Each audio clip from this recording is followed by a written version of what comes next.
โดยเป็นอะไรแบบเขามานอนอยู่น้ำทานหมอ2-3คืน4 คืนนี่เป็นอะไรอันนอนรับฝันดีอยู่บ่อบอุ่นดีอบอุ่นดีมันดีอ๋อที่ได้มาอาศัยอยู่นำเราอ๋อแต่ก่อนได้จ้ะแต่ก่อนแบบว่าเฮาเดินร่อนไปแต่ก่อนเนี่ยก็คืออยู่นี่บ่คืออยู่นี่บ่คืออยู่ในทางนั้นที่ผ่านมานี่อยู่ไปชื่ออยู่ไปคือบ่คืออยู่กับเรานี่ก็เนาะคือโอ้เว้าง่ายๆตามที่อันนั้นก็แบบว่าเฮาขาดความอบอุ่นเนาะขาดแบบว่าการดูแลแบบว่าอยู่น้ำพ่อน้ำแม่เนาะโดยอืมขาดความอบอุ่นเนี่ยแบบการดูแลของอยู่น้ำผู้รักผู้ใหญ่แบบมันบ่เป็นรักเป็นทานนะเว่าง่ายๆอยู่น้ำป้าน้ำหยังก็อยู่ไปชื่อตะกี้น่ะโดยอืมแต่ว่าเพิ่นบ่ได้ให้ความอบอุ่นโดยเออแต่ว่าเครื่องใช้ของโซยที่ว่าจะเป็นเสื้อผ้ามันยังกะเม่นว่าอยากไล่นะเม่นต้องหาเงินเองโดยอืม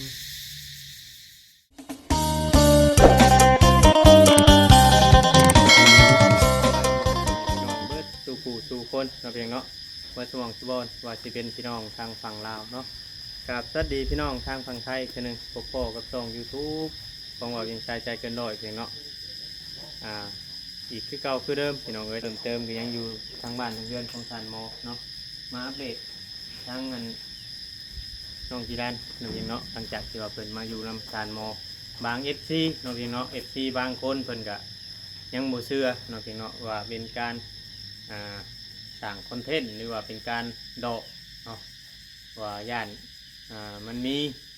ผู้ใดผู้หนึงน้องเพียงเนาะได้แต่ก็พากันเฮ็ดหรือว่าถึกพ่อแม่ได้ออกหรือว่าได้นี้น้องเพียงเนาะบางคนเพิ่นก็บ่เชื่อแต่ได้แล้วแล้วก็เฮาได้ถามชาวบ้านหรือว่าถามหลายๆคนก็เป็นเสียงเดียวกันเบิดพี่น้องเนาะก็แม่นคือความที่เราเว้าหั่นแหละพี่น้องเนาะความพี่น้องเราเว้าเนี่ยแบบว่าพอเสียแล้วก็แม่ไปเอาผัวใหม่เนาะเพียงเนาะแล้วก็ปล่อยลูกเร่ร่อนบอกง่ายๆซะเนาะเร่ร่อนอยู่ไปตามลำพังแล้วก็ว่าจะเป็นลูกของเงินเมียเก่าหรือว่าพวกอันลูกของผัวใหม่นี่ก็เร่ร่อนไปกับมีเนาะพี่น้องเนาะคือว่าเนี่ยพี่น้องเลยชีวิตคนเฮากับบุมีไผอยากให้มันเกิดหรอกแต่มันได้เกิดขึ้นแล้วก็เฮาก็บ่จักความสิว่าเนาะพี่น้องเนาะทางใดก็มาเบิ่งมาชมนำกันพี่น้องเลยเนาะ FC เบิดสู่ผู้สู่คนเนาะพี่น้องเนาะฝากเป็นกำลังใจให้พี่น้องเลยถึงสิเข้ามาในใดก็แล้วแต่เนาะเป็นกำลังใจให้เฮาคนละ1 ไลค์ 1 แชร์เนาะพี่น้องเนาะเพื่อจะมีเพราะว่าอยู่ลาวเฮานี่เว้าง่ายๆซะความลำบากนี่ความทุกข์ยากของคนเนี่ยหลายพี่น้องในแต่ละหมู่บ้านนะแต่ว่าเฮาแบบโชคหาบ่เห็นนะชื่อพี่น้องว่าเฮาอันนั้นบ่เห็นแต่ว่าจุดลำบากของแต่ละคนนี่มันต่างกันพี่น้องมันบ่สมดุลแบบทุกคนพี่น้องเนาะผู้หนึงอยู่แบบหนึงผู้หนึงอยู่แบบหนึงบางคนนี่ตามที่ว่าเฮาเห็นนี่ก็ไปเรื่อยๆกินไปเรื่อยๆจนบ่ได้จักหยังเนาะพี่น้องเนาะจนบ่ได้มีสามนูตัวเล็กจนบ่ได้เข้าโรงเรียนน่ะก็แบบบ่ได้มีชื่อมีอย่างน้ำบ้านน้ำเมืองหังอยู่ไปชื่อพอหูจักแต่บ้านเกิดสิเนาะพี่น้องบางคนนี่เขาบ่ได้เข้าโรงเรียนเนี่ยแบบว่าไปหาเงินหาคำบ่จื้อคนบ้านเจ้าของจนมาบ้านบ่ได้บางคนก็โทรมาหาบ่เวียงอยู่แบบอยากหูจักหังบ่จักบ้านบ่จักเมืองอยู่หูจักแต่ชื่อบ้านบ่หูจักเมืองอยู่เฮาก็บ่ฮู้สิช่วยเหลืออย่างใดเนาะเพียงเนาะจังไดก็ไปเบิ่งไปชมกันพี่น้องเอ้ยเนาะผ่ามันเปียกบ่คืออะไรเอาผ่าเอายังออกตากกันบ่มันไม่ได้เปียกแล้วเดี๋ยวตาอืม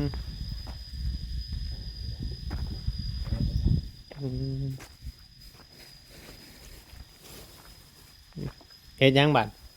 เอามะม่วงไว้โอ้มัดมะม่วงไว้เลยอืมบ่ร้านนอนใช่แต่ตอนคืนน่ะนอนนี่จะนอนอยู่นี่ท่านหมอนอนอยู่เทิงพุ่นเลยบ่ร้านบ่ได้กางมุ้งบ่ใช่บ่มีมุงบ่มีมุ้งโอ้ยุงบ่ครบบ่ครบแล้วนะครบให้ได้มันบุญ เออ จำเป็น พี่ออกมานอกพี่ก็ได้บ่ล่ะอืม เอาเนี่ย ยุงครบ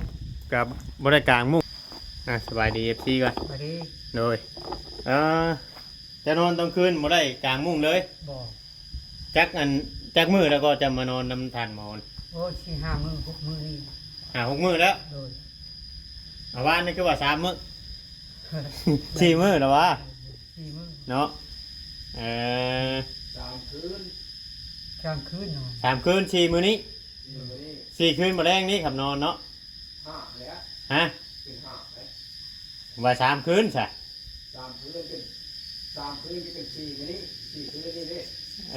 4 คืนนี้บ่แรงนี่นอนบ่แรงนี่เป็นหา เป็นเออ อืมเที่ยงพากันกินข้าวกินน้ำกับยังหนึ่งครับ กินกับปลา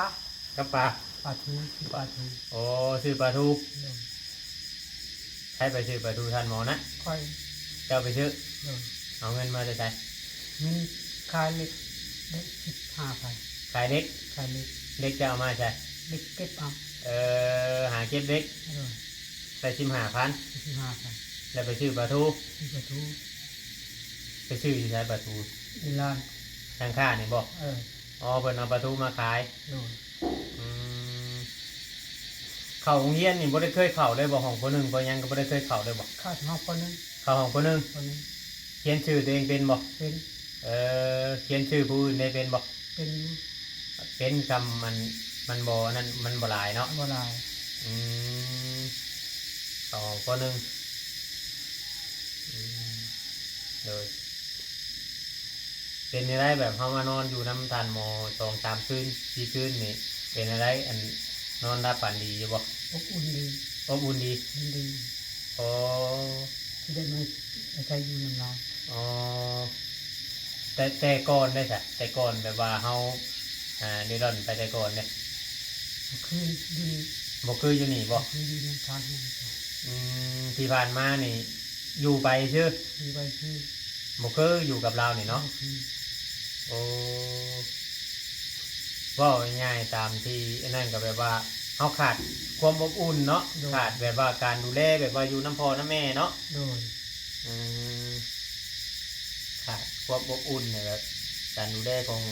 อยู่น้ำผู้รักผู้ใหญ่แบบมันบ่เป็นรักเป็นทานนะว่าง่ายๆอยู่น้ำป้าน้ำหยังก็อยู่ไปเชื่อตะกี้น่ะ โดย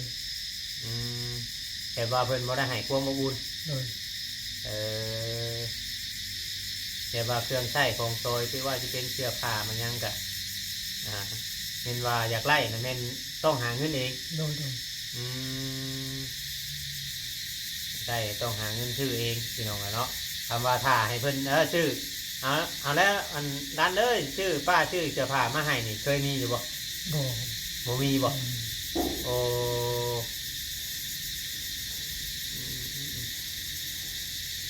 แต่ว่าคำว่าอยากไล่ไม้นี่แม่นต้องหาเงินเองเลย โดย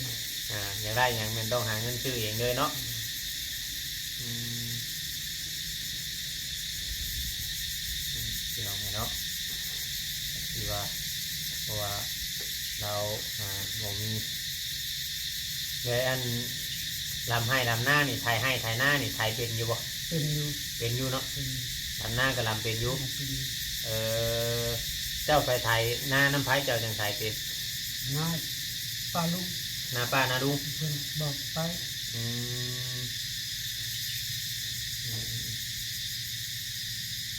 เพิ่นบอกให้ไปไทยหน้าให้เด้อน้ำไผ่เนาะ ไป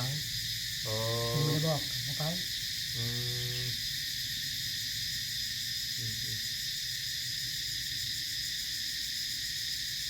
นี่แหละพี่น้องเลยเนาะเพราะว่าเราแบบขาดความอบอุ่นอยู่น้ำไผ่กะแต่ว่าเฮาอยู่แบบบ่เป็นดักเป็นแดงบ่ฮู้ว่าเพิ่นสิให้อยู่ฮ้อนมื้อใดเนาะ โดย บ่ฮู้ว่าเพิ่นสิให้อยู่ฮ้อนมื้อใดเลยมีแต่ความกังวลน่ะมีแต่ความคิดไปตลอดนะแต่คืออยู่เพื่อนนั่นบางเจ้าไปหนึ่งเข่าเพื่อนนั่นในตู้ท่านี่บางเจ้าไปหนึ่งเข่านะแปลว่าข่อยช่วงข่อยไปเฮ็ดเพื่อนหั่นให้เล่าหามุงลังคงลังคาให้เล่าคือบ่เห็นเจ้า เพิ่นคอยที่นี่ บ่ เฮ็ดงาน อ๋อ นี่ไข่มดแดงทำไข่มดแดง อืม ราะว่าเขาเคยไปมุ่งนังคามันยังให้นะพี่น้องตอนที่ว่าสั่งน้ำสั่งมันยังให้ในตู้ทาน่ะแต่ว่าไม่ได้เห็นดาว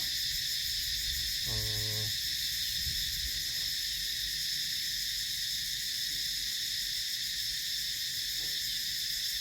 นะพี่น้องเนาะแบบว่าอยู่ในบ้านนี่เนาะแบบว่าบอนที่เจ้าอยู่น้ำโดนๆแบบว่าอยู่น้ำป่าน้ำดุงบอนในเพื่อนในเจ้าอยู่น้ำโดน บ่โดน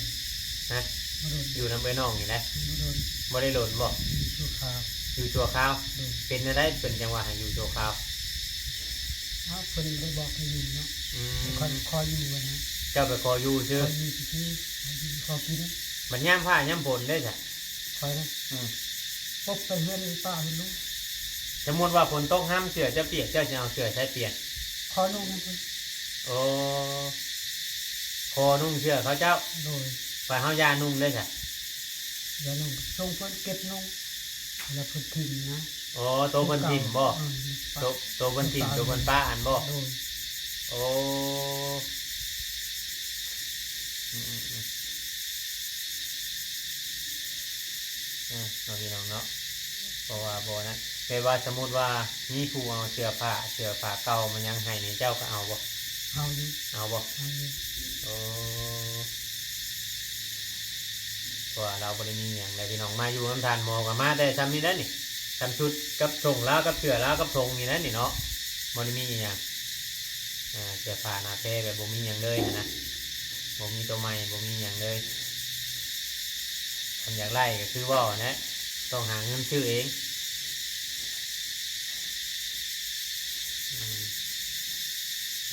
พอกับแม่แบบแม่ก็แบบว่าบ่ได้ติดต่อมาเลยทันที่เขาถามมันชาวบ้านชาวยังกับแบบว่าบ่ได้หูข่าวเนาะบ่ได้จักหยังเนาะอันพ่อแม่เจ้าเนาะ โดย แม่เจ้าน่ะบ่ได้นะ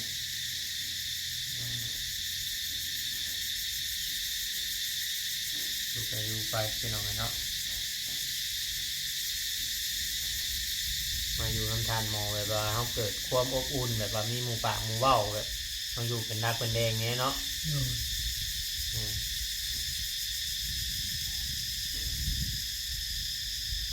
แต่ละปีนี่ไปเฮ็ดหน้าน้ำข้าวเจ้านี่เคยไปลำให้ข้าวเจ้าซื่อๆขอกินข้าวนี่เคยมีอยู่บ่ มี มีอยู่เนาะ มีอยู่ ดำแบบเพิ่นให้กินข้าวกินน้ำน้ อืม ำบัดยามฝนเจ้าไปนอนอยู่ใช้สมุนยามนาน คอยนอนนั่นแล้วคอยดับนะคอยฮิตนะ ขอเฮ็ดน้ำข้าวเจ้าให้นอนน้ำเขา อ นอนอยู่หน้าข้าวเจ้าฮะ โดย โอ้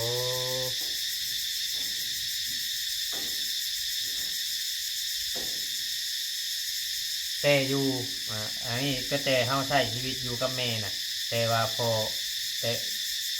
ตอนที่ว่าแม่ยังอยู่กับพ่อเลี้ยงมันยังแบบอยู่ไปแบบไรอยู่เฮ็ดไร่เฮ็ดนาบอกคือว่าอยู่เพื่อนนี่สิ อยู่เวลา อยู่บ้านน่ะล่ะไอ้เด้ อยู่เวลา พ่อแม่นี่จะมีแต่ว่าพาไปหารับจ้างมันยังสิบ่ พ่อแม่มี อื งาม นเฮ็ด พ่อแม่นี่ก็บ่มีหน้าเฮ็ด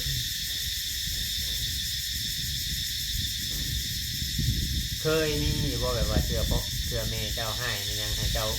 ไล่ให้เจ้าไปหาเฮ็ดงานเฮ็ดหยัง เคย เคยอยู่บ่ เคย เออ เคยดุอยู่เคยว่า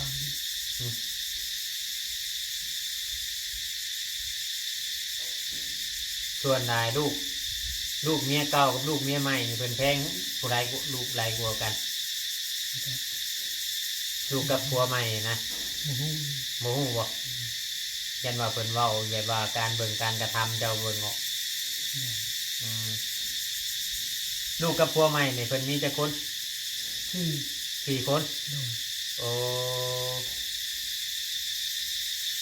อันนี้ลูกกันชุมเจ้าเอ้ยน้องเจ้าเองน่ะ3บ่ สอง 3ทั้งเจ้า สามทุกคน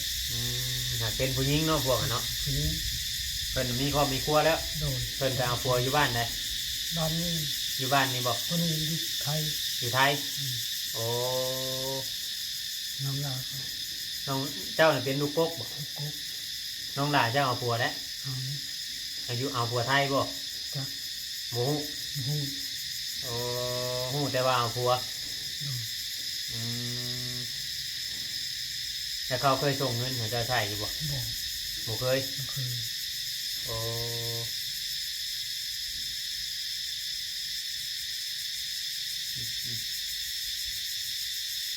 บ่เคยพี่น้องเนาะแบบว่าได้ใช้เงินว่าง่ายๆว่าหากินเองก็ดีนะเนาะ โดย หากินเองคือแบบบ่เคยไล่สิ่งของจากคนอื่นนอกจากเพื่อแห้งเจ้าของหาสู่มาเนาะ โดย เจ้าสู่มานี่ก็ถือว่าหลายปีเต็มแล้วเนาะ โด ตั้ ย งแต่ฮู้จักว่าเฮ็ดเวียกไร โดย เออแต่หาที่ขายคือเขาเจ้านี่ก็ไปอยู่บ่ ไปอยู่ อืมเคยมีอยู่ว่าแบบว่าเฮาไปเด่นเพื่อนหมู่หรือแบบว่าเฮาเห็นหมู่กินหันกินนี่แล้วเฮานั่งซ้อมอยู่ซื่อ เคย บ่ เคย เขาเจ้าก็บ่ได้ชวนบ่แม่มันหยังเขาเจ้า ชวนให้กินอยู่ แต่เป็นหยังคือบ่กล้า ในคอนเขาบอกให้กินอยู่ อืม มีงูคนคู อายเขาเจ้าแน่นั่งเถื่อกันเนาะ หาเลย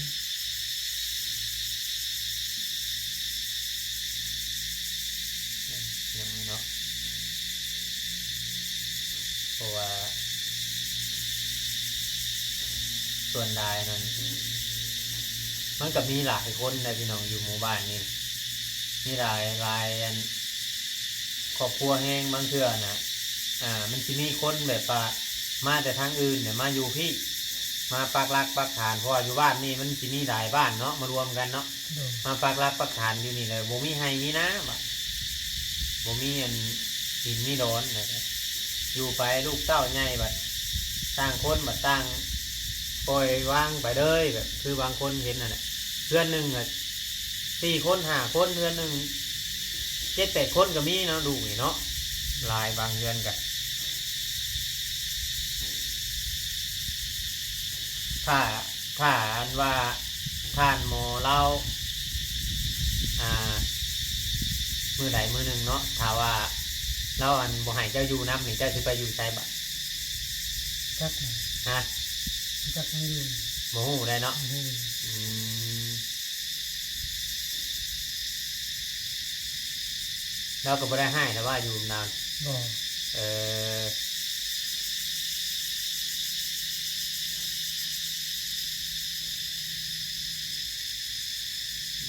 เนาะเนี่ยอะไรพี่น้องคือว่า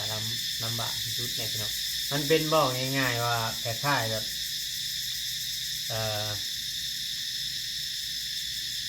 นี่เขามีไอ้น้องแบบไอ้น้องก็ระวังแบบว่าพ่อแม่เขาโมสนใจแหละแบบนี้ไอ้น้องเขาก็โมสนใจบางคนว่าเป็นหยังไงแล้วคือบ่อยากให้อยู่เพื่อนน้ำมันต่างคนต่างแบบเป็นครอบครัวแบบว่าทุกข์ยากว่าท่านซะเขาคือใช้สภาพเพื่อนเป็นตู้ท่าแล้วนี่แต่พอแต่ลูกหลานเล่าน้ำเพื่อนหันกะ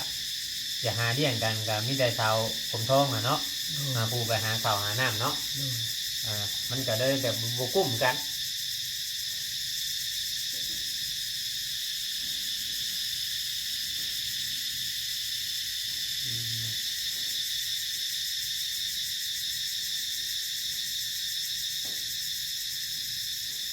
มีแต่ว่าช่วงนี้อยู่น้ำทานหมอไปก่อนเนาะ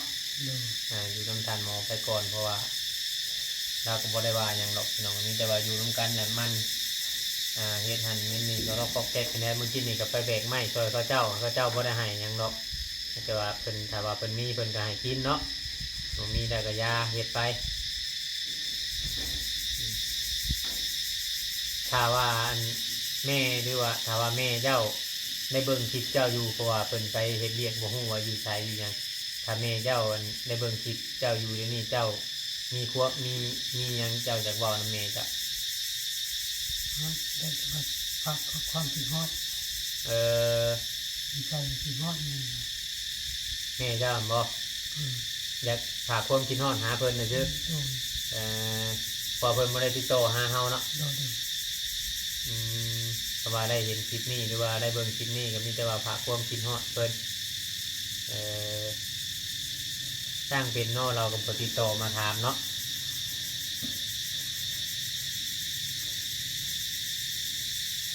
พี่น้องเนาะมีแต่ว่าให้ XP พิจารณาเบิ่งพี่น้องเนาะ บางคนก็อาจสิคิดว่าเฮาหลอกหรือว่าคอนเทนต์มันยังจังซั่นจังซี่มันแบบเรื่องจริงได้พี่น้องวันนี้เรื่องจริงแบบว่าประสบการณ์แบบที่ผ่านมาชาวบ้านชาวเมืองทำฮู้เบิดก็ง่ายๆครับบ่มีหยังมันบ่มีตั้งแต่พ่อแต่แม่เขาแล้วมันก็เลยเฮ็ดให้บ่มีบ่แม่นแบบว่าให้หน้าตากล้าลายแบบว่าขายจังซั่นจังซี่บ่แม่นเนาะ บ่ อืม นี่โอ้โหไปไว้ เลยพี่น้องเลย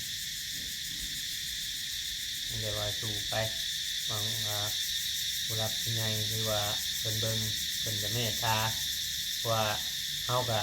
เป็นสะพานบุญให้ชื่อนะบ่ง่ายๆจ้ะมาถ่ายทั้งเทื่อมีผู้คือเห็นผู้รู้ตนสงสารคือท่านมองได้แล้วนี่มันน่าสิอันนั้นแหละเนาะพี่น้องเนาะบอกบ่ได้ถ้าว่าเฮามีบุญวาสนาเฮาสร้างมาแต่ชาติก่อนหรือว่ามันยังบ่มาฮอดมาถึงบอกคือว่าแน่ใด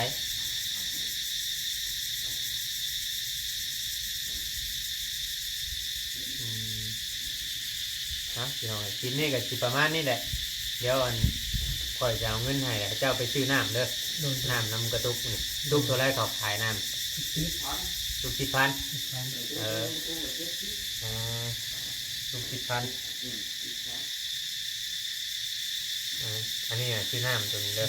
อันนี้ก่อนเจ้าไปเดี๋ยวซื้อน้ำไปมันน้ำกินเบิดได้ฮะน้องไงเนาะ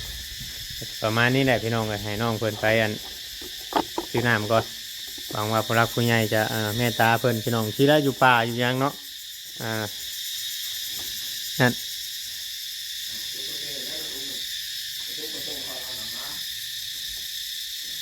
เอากระตุกไปเปลี่ยนเนาะนั่นเขาบ่ให้เอามาได้ พ่อเคยนั่งมานั่งพ่อที่ถามไว้เลย ตอกไปใส่อันนั่นไว้มันยังเดือบ่หลายกันพอได้ทันหมอกินต้มใบบัวจิไข่เนาะทันหมอ ต้นสีเหลืองเลย ผมกินน้ำกันเนี่ยได้มันน่ะ เป็นที่ว่าร้ายปัดคือเล่นเนี่ยตัด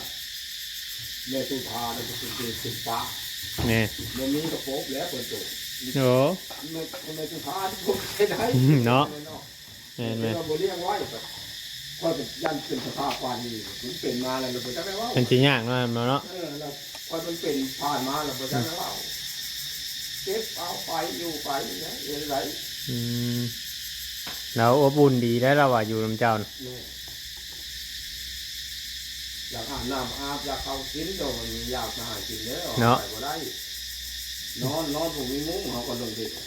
มีแต่ให้เราหยุ่มน้ำหยุ่มยังให้ได้ไว้ของน้ำของยังเราหยุ่มใบอยู่บ่ โยกอยู่ โยกไว้ น้ำเสียไปไหนแล้วบริเวณมันถูกยาก เนาะมันเป็นเลยนี่แต่ว่าเบิ่งกันไปนี่แหละพี่น้องเนาะคลิปนี้ก็คิดประมาณนี้แหละพี่น้องผิดพลาดการใดก็ต้องกราบขอโทษขออภัยหลายๆFC บัตรผู้สู่คนพี่น้องเนาะทางฝั่งลาวฝั่งไทยหรือว่าทางต่างประเทศพี่น้องการสนับสนุนคลิปช่อง YouTube ของเราเวียงพี่น้องเนาะอยู่ดีมีแห้งบัตรผู้สู่คนพี่น้องหักแพงคือเก่าคือเดิมพี่น้องเนาะคือว่าเราเป็นคนที่ว่าก้นเบาได้จานหมอได้เพราะอันนั้นอยู่เขาใส่อย่างนี้ปุ๊บปั๊บปุ๊บปั๊บเขาใส่ให้เรากวดเทือนกวดยังแบบเราเห็ดนะแม่นเบา แม่นก้นเบาเราบ่งุ้ยบ่งิ้วนะถือ คนเบาก็จะว่าคนเบาแล้วว่าก็จะว่าคนเบาร้อนเขาย่านทันมอมไว้รู้เขาเป็นว่าที่ข้าหรือที่เด่นแน่นอนบ่เห็นยังอ่ะย่านทันหมออะไรนี่อย่างนี้มันรู้ว่าอย่างนี้มันกินข้าว เฮาเบิ่งบาทเดียวได้เฮาเบิ่งแบบว่าเฮาบอกเราเฮ็ดหันเฮ็ดนี่เราเฮ็ดต้นนี่คือว่าโอเคอยู่พี่น้องเนาะคนเบาพี่น้องไอ้คลิปนี้ก็ประมาณนี้ถ้าว่าผิดพลาดกันได้ก็ต้องกราบขอโทษขออภัยหลายอยู่ดีไม่แห้งบัดทุกคู่ทุกคนพี่น้องขอกล่าวคำว่าสบายดีบัดทุกคู่ทุกคนเนาะ